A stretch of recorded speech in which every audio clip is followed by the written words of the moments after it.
2 enfants, un homme et une jeune femme nommée Alida, âgée de 22 ans, brûlée vive par son ex-compagnon dans la nuit du samedi au dimanche 9 juin 2024. Selon des témoignages, elle a très souvent été victime de violences conjugales et cela a duré pendant plus de 6 années. Ce triste événement s'ajoute à la liste des cas de féminicide enregistrés chaque année au Cameroun, ce qui suscite des interrogations sur le silence complice du voisinage face à ces nombreux cas de violences domestiques répétés. Lorsqu'on vient chaque fois porter secours à la même famille ou à la même personne, cela devient un peu exaspérant.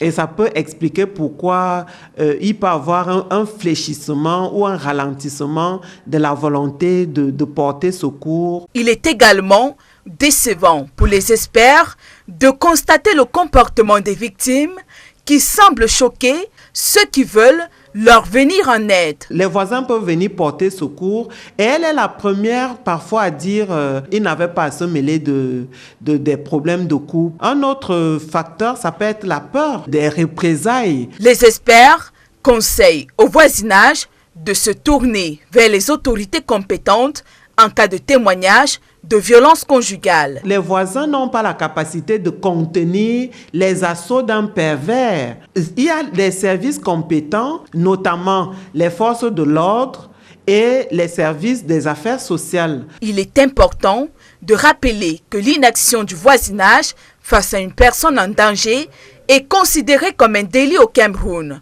qualifié de non-assistance à personne en danger et peut être passible d'une peine de prison allant jusqu'à 3 ans et d'une amende de 20 000 à 20 millions de francs CFA.